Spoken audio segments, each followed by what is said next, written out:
اعوذ باللہ من الشیطان الرجیم، بسم اللہ الرحمن الرحیم۔ السلام علیکم ناظرین کرام، امید کرتے ہیں خیر و عافیت کے ساتھ ہوں گے۔ ویڈیوز کا سلسلہ جاری و ساری ہے، مسائل کے حوالے سے ہمیں اچھا فیڈ بیک مل رہا ہے انشاءاللہ۔ تو آج مبتلات روزہ کے حوالے سے ہم مسائل لے کے آپ کی خدمت میں حاضر ہوئے ہیں۔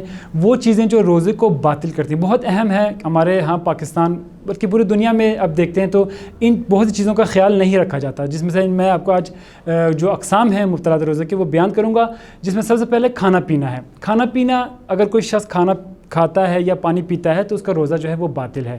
ایک دوسرے یہ کہ جو شخص جو ہے وہ اللہ، اس کے نبی اور معصومین علیہ السلام کے ساتھ جھوٹ منسوب کرے، اس کا روزہ بھی باطل ہے۔ تیسرا وہ ہے جو پانی جو ہے وہ ڈبکی لگائے، مثال کے طور پر کوئی سوئمنگ کر رہا ہے، وہاں پر وہ اگر ڈبکی لگائے تو وہاں پر اس کا روزہ باطل ہے۔ البتہ یہاں پر آغا سستانی کے نزدیک ڈبکی لگانے سے روزہ ان کا باطل نہیں ہوتا، لیکن آیت اللہ امام سید علی خامنائی کے نزدیک روزہ باطل ہے۔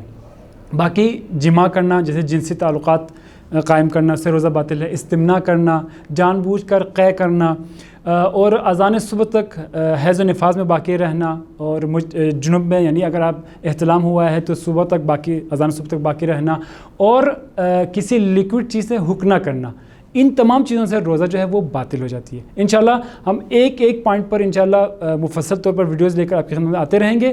ہمارے ویڈیوز کو لائک کیجیے گا، شیئر کیجیے گا اور سبسکرائب کیجیے گا۔ السلام علیکم ورحمۃ اللہ وبرکاتہ۔